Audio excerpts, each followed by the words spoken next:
รายการข่าวนครหลวงเวียงจันทน์รายการข่าวนครหลวงเวียงจันทน์สบายดีท่านผู้ฟังที่เคารพที่นี่สถานีวิทยุกระจายเสียงนครหลวงเวียงจันทน์รายการข่าวนครหลวงเวียงจันทน์ประจำวันจันทร์วันที่17พฤศจิกายน2025มีข่าวที่สำคัญต่างๆมานำเสนอต่อบรรดาทาน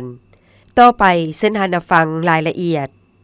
งานมหกรรมกีฬาแห่งชาติครั้งที่12ได้ไขขึ้นอย่างเป็นทางการงานมหกรรมกีฬาแห่งชาติลาวครั้งที่12ที่นครหลวงเวียงจันทน์เป็นเจ้าภาพได้ไขขึ้นอย่างเป็นทางการในวันที่15พฤศจิกายน2025ที่ผ่านมาที่สนามกีฬาแห่งชาติหลัก16ให้เกียรติเข้าร่วมโดยท่านทองรุนศรีสุฤทธิ์ประธานประเทศแห่งสาธารณรัฐประชาธิปไตยประชาชนลาวท่านปริญญาเอกอาจสะพังทองศรีพันดรเจ้าของนครหลวงเวียงจันทน์ประธานจัดงานมหกรรมกีฬาแห่งชาติครั้งที่12มีบรรดาการนำอดีตการนำขั้นสูงภาครัฐขั้นศูนย์กลางและท้องถิ่นพร้อมโดยบรรดาคณะนำนักกีฬาครูฝึกกรรมการตัดสินนักกีฬาและมวลชนชาวนครหลวงเวียงจันทน์แขกทางภายในและต่างประเทศท่านปริญญาเอกอาจสะพังทองศรีพันดรรายงานต่อพิธีเปิดให้ฮู้ว่าตั้งหน้าคณะพิศพจัดงานมหกรรมกีฬาแห่งชาติครั้งที่12ข้าพเจ้าขอเสนอรายงานความพร้อมการเป็นเจ้าภาพภายใต้คำขวัญสามัคคีมีวินัยโปร่งใสได้รับการพัฒนาภายหลังที่ได้รับการมอบหมายจากภาครัฐบาลให้นครหลวงจันทน์รับเกียรติเป็นเจ้าภาพจัดงานมหกรรมกีฬาแห่งชาติครั้งที่12คณะภาคองค์การปกครองและประชาชนบรรดาเผ่าตัวนครหลวงจันทน์ได้มีความปิติสมชื่นยินดีและมีความกระตือรือร้นเพื่อเตรียมพร้อมเป็นเจ้าภาพของงานมหกรรมกีฬาแห่งชาติในครั้งนี้ด้วยความรับผิดชอบสูงและได้จัดตั้งเผยแผ่ศึกษาอบรมให้พนักงานทหารตำรวจชาวค้าขายพ่อแม่พี่น้องชาวนครหลวงจันทน์ได้รับทราบอย่างกว้างขวางพอถึงเกี่ยวกับความหมายความสำคัญของงานมหกรรมกีฬาแห่งชาติความเชื่อมั่นของขันถึงก็คือของประชาชนลาวบรรดาเผ่าในทั่วประเทศที่ได้มอบหมายให้นครหลวงจันทน์เป็นเจ้าภาพจัดงานมหกรรมนี้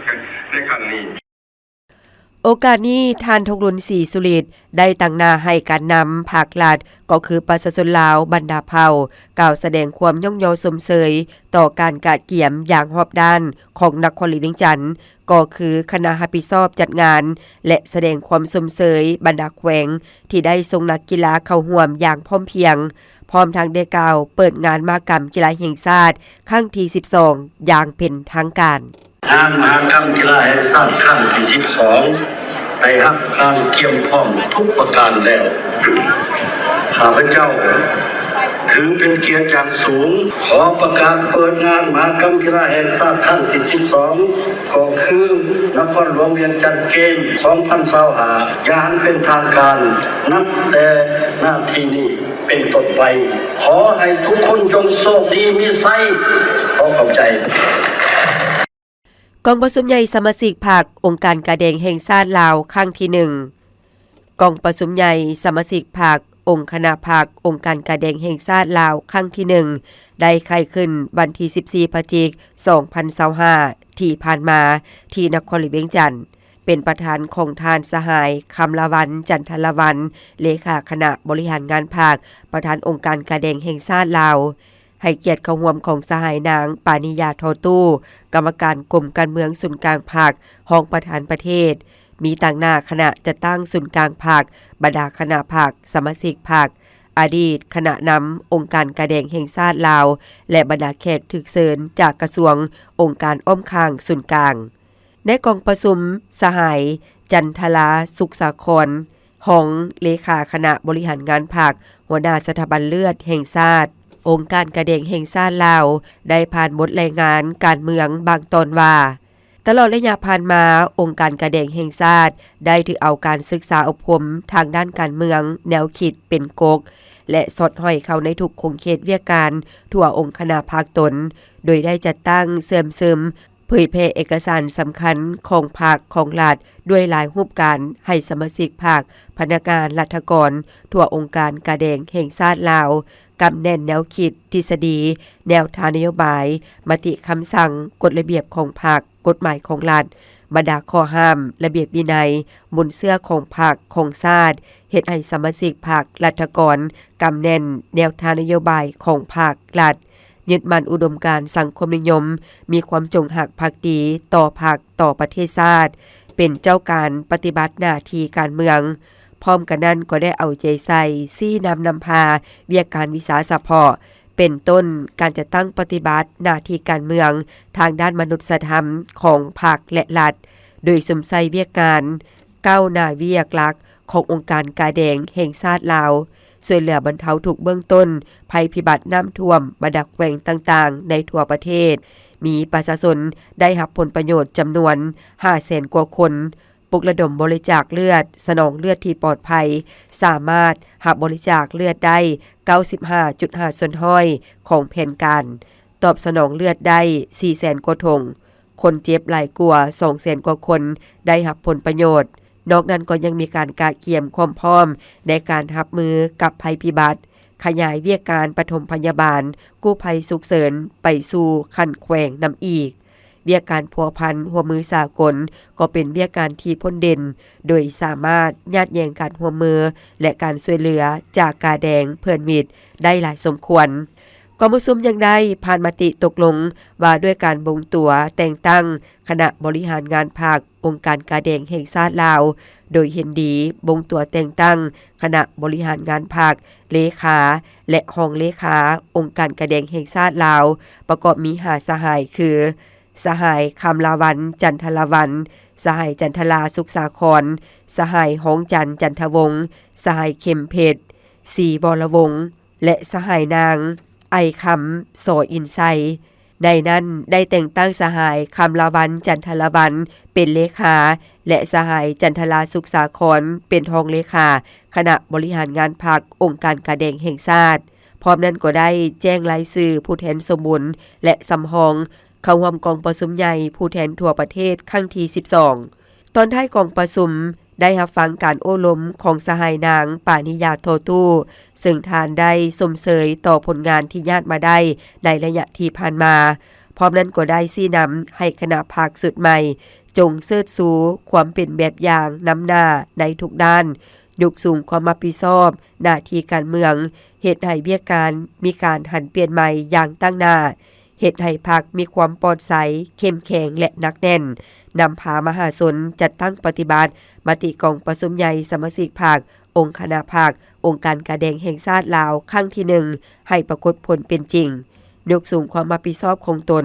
ต่อเบี้ยการองค์การกาแดงแห่งชาติลาวประกอบส่วนเขาในการจัดตั้งผันขยายมติกองประชุมใหญ่ครั้งที่12ของพรรคให้ปรากฏผลเป็นจริงสภาการค้าและอุตสาหกรรมแห่งชาติลาวมอบรางวัลนักธุรกิจชั้นนำดีเด่นปี 2025 พิธีมอบรางวัลนักธุรกิจชั้นนำดีเด่นปี 2025 ครบรอบ 35 ปีของสภาการค้าและอุตสาหกรรมแห่งชาติลาวจัดขึ้นวันที่ 14 พฤศจิกายน 2025 ที่หอประชุมแห่งชาติโดยการให้เกียรติเข้าร่วมของทานสนไซศรีพันดอนนายกรัฐมนตรีทานมาลัยทองกรมสิทธิ์รัฐมนตรีกระทรวงอุตสาหกรรมและการค้ามีรองรัฐมนตรีประธานรองประธานสภาการค้าและอุตสาหกรรมแห่งชาติลาวพร้อมด้วยบรรดาต่างหน้าจากภาครัฐสมาคมธุรกิจนักธุรกิจผู้ประกอบการเข้าร่วมท่านดาวรพาจันทวงศ์รองประธานผู้ประจำการสภาการค้าและอุตสาหกรรมแห่งชาติลาวกล่าวว่าตลอดระยะ 35 ปีผ่านมา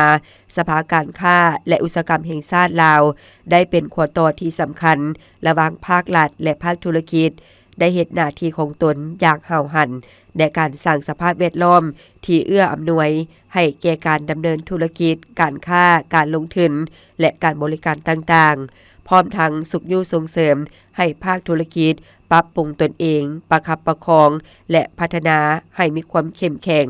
ผ่านผ่าอุปสรรคต่างๆเพื่อให้มีการพัฒนาแบบยืนยงและพร้อมกันสร้างผลงานประกอบส่วนอันสำคัญในการฟื้นฟูและพัฒนาเศรษฐกิจสังคมของสาธารณรัฐประชาธิปไตยประชาชนลาวให้นับมือนับขยายตัวเพื่อเป็นการย่องยอสรรเสริญผลงานโดดเด่นและเพื่อเป็นแรงบันดาลใจให้ทุกคนด้วยธุรกิจ สามัคคีหักแพงร่วมกันบุกบืนให้มีการขยายตัวอย่างต่อเนื่องโดยจิตใจฮักชาติและหากการพัฒนาแบบยืนยง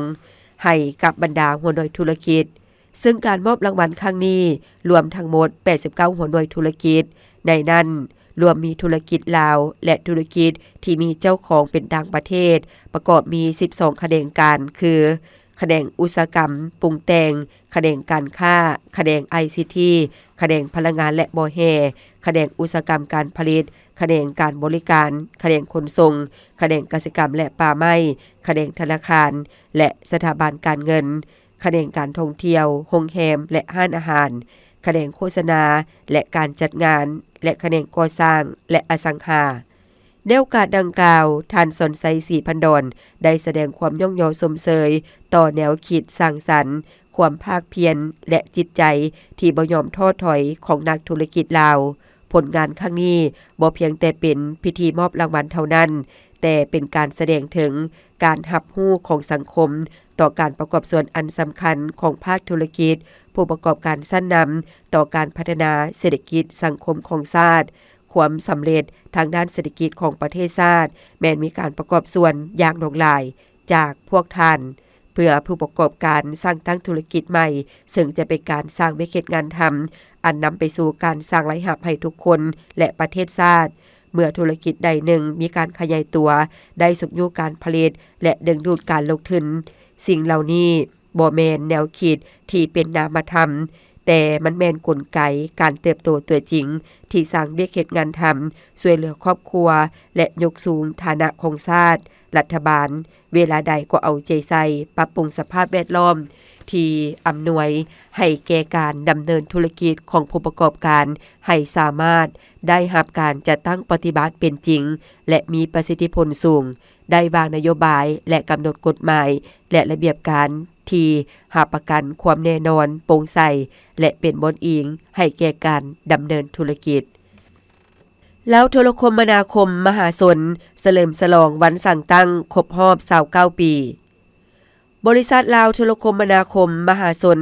ได้จัดพิธีเฉลิมฉลองวันสั่งตั้งแห่งการเติบใหญ่ขยายตัวและพัฒนาบริษัทลาวโทรคมนาคมครบรอบ29ปี11พฤศจิกายน1996 51พฤศจิกายน2025ซึ่งจัดขึ้นในวันที่14พฤศจิกายน2025ที่ผ่านมาที่สำนักงานใหญ่บริษัทลาวโทรคมนาคมมหาชนโดยเป็นเกียรติของทานบัณฑิตศาสตราจารย์บเวียงคำวงศ์ดารารัฐมนตรีกระทรวงเทคโนโลยีและการสื่อสารมีทานรองรัฐมนตรีหัวหน้ากรมกระทรวงเทคโนโลยีและการสื่อสารต่างหน้าผู้ถือหุ้นฝ่ายต่างประเทศคณะภาคคณะอำนวยการแขกที่ถูกเชิญและพนักงานในกลุ่มบริษัทลาวโทรคมสาขาแขวงทั่วประเทศก็เฉลิมฉลองไปพร้อมๆกันเพื่อจะตั้งและผันขยายนโยบายภาครัฐในการส่งเสริมการลงทุนจากต่างประเทศบริษัทลาวโทรคมนาคมมหาชนได้รับการสร้างตั้งขึ้นอย่างเป็นทางการในวันที่11พฤศจิกายน1996ซึ่งเป็นการรวมเอาบริษัทโทรคมนาคมลาว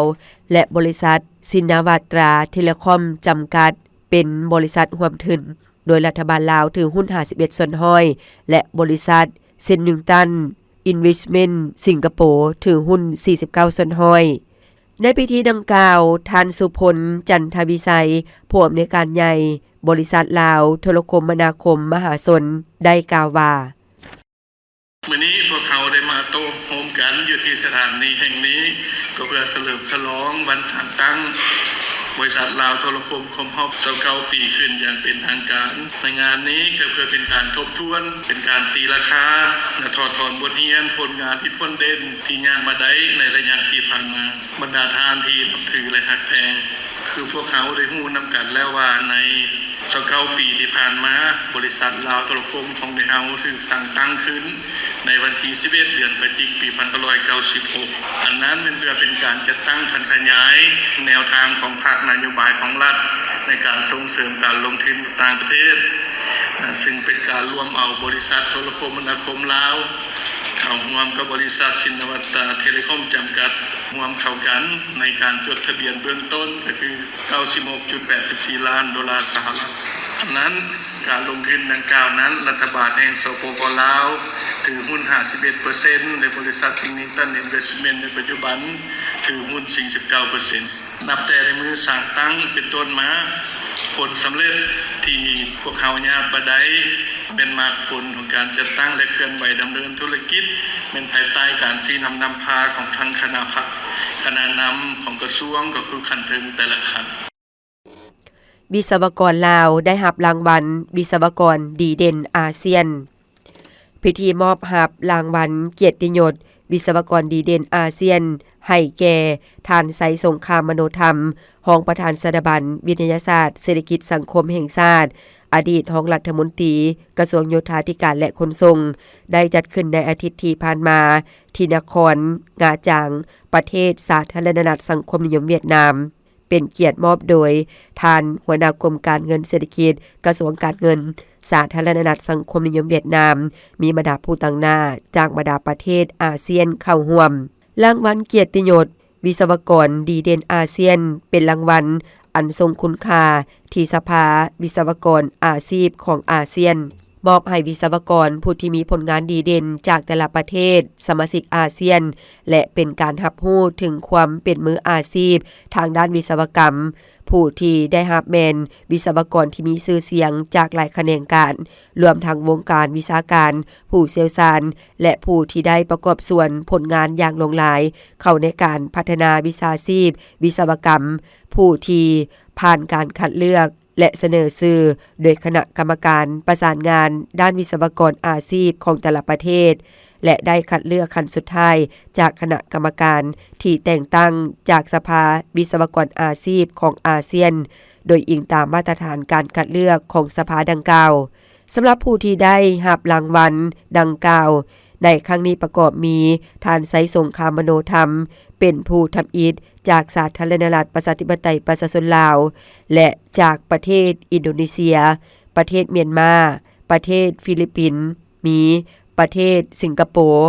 และนอกเหนือจากนั้นก็ยังมีจากประเทศมาเลเซียโอกาสนี้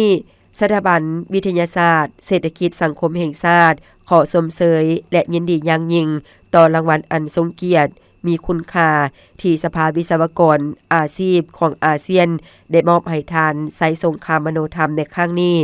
ซึ่งมันได้ยั่งยืนถึงระดับความรู้จรรยาบรรณจรรยธรรม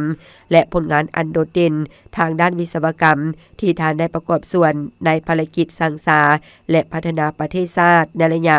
33 ปีผ่านมาและได้นำชื่อเสียงมาให้ประเทศชาติของพวกเขาในครั้งนี้การได้รับรางวัลเกียรติยศนี้ยังเป็นแบบอย่างที่ดีและเป็นแรงจูงใจให้บรรดานักวิศวกรนักวิชาการในสาธารณรัฐประชาธิปไตยประชาชนลาวเพื่อสืบต่อเพิ่มพูนคุณสร้างความรู้ตนเองทางด้านวิศวกรรมสร้างผลงานที่โดดเด่นและหันเป็นมืออาชีพทางด้านวิศวกรรมตามนโยบายพรรคและรัฐบาลนครหลวงเปิดน้ำชลประทานซักยากันพยาธิสัตว์และเปิดการผลิตฤดูแล้งศกปี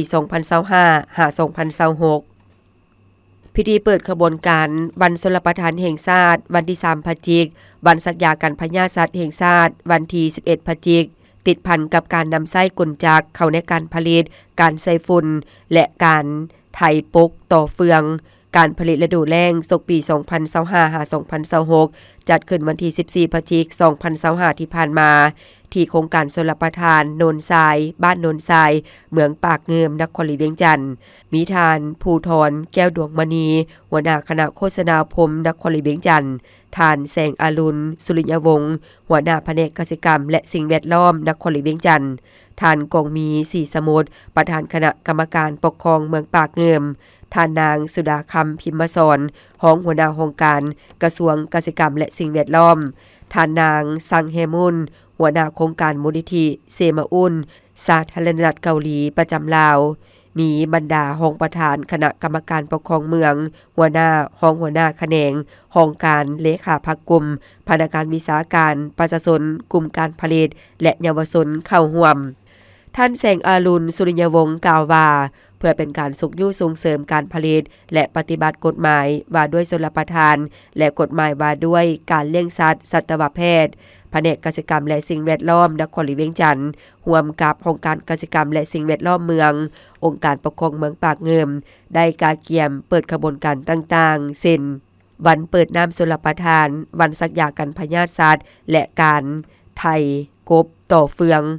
การสนองแนวพันธุ์พืชในการพัฒนาเกษตรกรรมประจำปี 2025 ปัจจุบันทั่วนครหลวงเวียงจันทน์มีระบบชลประทานทั้งหมด 75 แห่งมอบโอนให้ชาวเกษตรกรคุ้มครองแล้ว 49 แห่งในนี้มีอ่างเก็บน้ำ9แห่งประตูน้ำ2แห่งและฝ่ายน้ำล้น3แห่งจากสูบน้ำ61แห่งมีกลุ่มผู้นำใช้น้ำทั้งหมด133กลุ่มมีระบบของเมืองยาวทั้งหมด 500,000 กว่าเมตรในนั้นของเปตง 47,900 กว่าเมตรของเมืองแม่ 100,000 กว่าเมตรและของซอย 200,000 กว่าเมตรระบบชลประทานทั้งหมดเหล่านี้สามารถสนองน้ำให้แก่การผลิตฤดูฝนเขตชลประทานได้ 53,000 เฮกตาร์และเนื้อที่สนองน้ำในเขตชลประทานฤดูแล้ง 15,000 เฮกตาร์สุกปี 2025-2026 มีแผนสนองน้ำให้เนื้อที่การผลิตฤดูแล้ง 13,100 กว่าเฮกตาร์ในนั้นปลูกข้าว 12,300 กว่าเฮกตาร์ปลูกพืช 500 กว่าเฮกตาร์และหนองป่า 300 กว่าเฮกตาร์เวียกการเลี้ยงสัตว์และการประมงโดยอิงใส่กฎหมายว่าด้วยการเลี้ยงสัตว์และการสัตวแพทย์ในชุมชนปีผ่านมาแผนกกสิกรรมและสิ่งแวดล้อมนครหลวงเวียงจันทน์ได้สมทบกับภาคส่วนที่เกี่ยวข้องเช่นกรมเลี้ยงสัตว์และการประมงบรรดาโครงการกสิกรรมและสิ่งแวดล้อมเมืองได้สร้างขบวนการซักยากันพยาธิสัตว์ให้สัตว์เลี้ยงของประชาชนในแต่ละเมืองเพื่อหาประกันให้สัตว์เลี้ยงของประชาชนบรรดาเผ่าให้มีสุขภาพแข็งแรงและต้านการระบาดของพยาธิสัตว์ที่มักเกิดขึ้นในช่วงฤดูหนาวนี้เป็นต้นพยาธิเต้าห่มเลือดงัวควายพยาธิปากเปื่อยหลงเล็บพยาธิอหิวาหมูพยาธิอหิวาสัตว์ปีกและพยาธิวอกปี 2025 ได้เปิดขบวนการซักยากันพยาธิสัตว์ใน9ตัวเมืองตัวเลขคาดหมายจะซักให้ได้80ส่วนห้อยของฝูงสัตว์คือควาย 14,100 กว่าตัวงัว 100,000 กว่าตัวแบะ 31,500 กว่าตัวหมู 100,000 กว่าตัวและสัตว์ปีก 2 ล้านกว่าตัวจากนั้นตอนท้ายผู้เข้าร่วมอย่าได้พร้อมกันเปิดน้ำชลประทานซักยากันพยาธิให้งัวควายและหมาหวานฝุ่นใส่นาแล้วไถปลูกต่อเฟืองสมการสาธิตตกก้าและดำนายอดด้วยกลจักรที่ทันสมัยตื่มอีก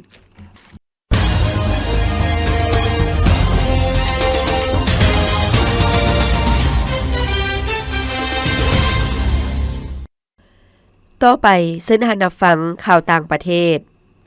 เวียดนามรับฮ้องเอาการเติบโต GDP ปี 2026 บรรลุ 10 ส่วนห้อยขึ้นไปในวันที่ 13 พฤศจิกายนที่ผ่านมาโดยสืบต่อกองประชุมสมัยสามัญเทื่อที่ 10 ของสภาแห่งชาติเวียดนามสุดที่ 15 สภาแห่งชาติได้ลงประชามติรับฮ้องเอามติว่าด้วยแผนการพัฒนาเศรษฐกิจสังคมปี 2026 มติได้รับฮ้องเอาด้วยความเห็นดีของสมาชิกสภาแห่งชาติ429ในจำนวน433ท่านกวมเอา 90.51 ส่วนห้อยมติกำหนดเป้าหมายสั่งรวมนั่นแมนให้บุริมสิทธิ์การสุขอยู่การเติบโตบนพื้นฐานรักษาเศรษฐกิจมหาภาคเป็นปกติควบคุมภัยเงินเฟ้อหาประกันบรรดาดุลเดียงใหญ่ของพื้นฐานเศรษฐกิจจากเป้าหมายสั่งรวมสภาแห่งชาติกำหนด15คาดหมายละเอียดในนั้นอัตราเพิ่มยอดผลิตภัณฑ์ภายในประเทศ GDP สู่ส่วนบรรลุแต่10ส่วนห้อยขึ้นไปGDP เฉลี่ยต่อหัวคนบรรลุ 5,400 ถึง 5,500 ดอลลาร์และในตอนเช้าของวันเดียวกันสภาแห่งชาติได้ปรึกษาหารืออยู่หอประชุมเกี่ยวกับร่างกฎหมายว่าด้วยพนักงานรัฐกรบรรดาสมาชิกสภาแห่งชาติได้เห็นดีต่อความจำเป็นต้องประกาศกฎหมายฉบับใหม่เพื่อสร้างกรอบนิติกรรมให้สมบูรณ์แบบในสภาพการใหม่การผลิตข้าวของสาธารณรัฐเกาหลีลดลง4ปีติดต่อกัน กระทรวงข้อมูลข่าวสารและสถิติของสาธารณรัฐเกาหลีได้ประกาศในวันที่ 13 พฤศจิกายนที่ผ่านมาว่าการผลิตข้าวของสาธารณรัฐเกาหลีลดลงเป็นปีที่ 4 ติดต่อกันในปี 2025 โดยสาเหตุส่วนใหญ่แม้นย้อนการเปลี่ยนแปลงนิสัยการบริโภคและพื้นที่ปลูกฝังต่ำเป็นประวัติการบทรายงานระบุว่าการผลิตข้าวของสาธารณรัฐเกาหลีลดลง 1.3 ส่วนห้อยเมื่อเทียบกับปีก่อนมาอยู่ที่ 3.54 ล้านตนในปีนี้ซึ่งเป็นระดับต่ำสุดเป็นอันดับ 2 นับตั้งแต่มีการบันทึกข้อมูลหองจากระดับ 3.51 ล้านตนในปี 2020 ในปีนี้ขนาดของนาข้าวทั้งหมดลดลง 2.9 ส่วนห้อยเมื่อเทียบกับปีก่อนมาเป็น 600,000 กว่าเฮกตาร์ในปีนี้ซึ่งเป็นระดับต่ำสุดแบบบ่เคยมีมาก่อนนับตั้งแต่องค์การได้เริ่มเก็บกำข้อมูลที่เกี่ยวข้องในปี 1975 ถึงแม้นว่าการผลิตข้าวโดยรวมจะมีการลดลงแต่ผลผลิตข้าวต่อ100 ตารางเมตรเพิ่มขึ้น 1.7 ส่วนห้อยเมื่อเทียบกับปีก่อนมาอยู่ที่514 กิโลกรัมในปีนี้ทางนี้ข้าวยังคงข้างอาหารหลักแม่นสำหรับประชากรสาธารณรัฐเกาหลีแต่การบริโภคได้ลดลงอย่างต่อเนื่องในระยะหลายทศวรรษที่ผ่านมาเนื่องจากความมักและนิสัยการบริโภคที่เปลี่ยนแปลงข่าวพยากรณ์อากาศประจำวันที่ 17 พฤศจิกายน 2025 ความกดดันสูงของอากาศเย็นในประเทศจีนยังจะสืบต่อแผ่ลงมาปกคลุมอยู่ทั่วทุกภาคของประเทศลาวด้วยกำลังปานกลางหาแหงสมทบกับกระแสลมตะวันออกเฉียงเหนือพัดปกคลุมซึ่งจะเฮ็ดให้อากาศเย็นลงอยู่ทั่วไปในตอนเช้าและอากาศจะหนาวเย็นพอมีหมอกดาปกคลุมอยู่แขวงภาคเหนือแขวงไซสมบุญและเขตภูเพียงบริเวณและจะมีฝนตกในระดับคอยพร้อมจะมีลมพัดแรงอยู่บางท้องถิ่นแขวงภาคกลางและภาคใต้พยากรณ์อากาศในเวลา 7 โมงของวันที่ 17 พฤศจิกายน 2025 หาเวลา 7 โมงของวันที่ 18 พฤศจิกายน 2025 ภาคเหนือด้านตะวันออกอากาศหนาวเย็นพอมีหมอกดาปกคลุมในตอนเช้าอุณหภูมิในระหว่าง 10-22 องศาภาคเหนือด้านตะวันตกอากาศเย็นหาหนาวในตอนเช้าพอมีหมอกบางปกคลุมอยู่ทั่วไปอุณหภูมิในระหว่าง 15-29 องศานครหลวงเวียงจันทร์อากาศเย็นในตอนเช้าและจะมีลมพัดแรงเป็นบางบริเวณอุณหภูมิในระหว่าง 19-28 องศาภาคกลางอากาศเย็นในตอนเช้าและจะมีฝนตกในระดับคอยอยู่บางท้องถิ่นพอมีลมพัดแรงเป็นบางโอกาสหรือเนื้อที่การปกคลุมของฝนเท่ากับ20ส่วนห้อยของภาคอุณหภูมิในระหว่าง 16-29 องศาแขวงไซสมบุญอากาศเย็นหาหนาวเย็นพอมีหมอกบางปกคลุมอยู่ทั่วไปอุณหภูมิในระหว่าง 18-28 องศาภาคใต้อากาศเย็นในตอนเช้ายังจะมีฝนตกในระดับคอยพอมีลมพัดแรงอยู่บางท้องถิ่นหรือหน้าที่การปกคลุมของฝนเท่ากับ25ส่วนห้อยของภาคอุณหภูมิในระหว่าง 16-30 องศาสำหรับเขตภูเพียงบริเวณอากาศเย็นหาหนาวเย็นพอมีหมอกบางปกคลุมอยู่ทั่วไปและจะมีลมพัดแรงอยู่บางบริเวณอุณหภูมิในระหว่าง 8-20 องศาท่านผู้ฟังที่เคารพรายการข่าวนครหลวงเวียงจันทร์สำหรับภาคนี้ได้แสงสุดลงเพียงเท่านี้เพชรสมรดวงวิไลอ่านสบายดี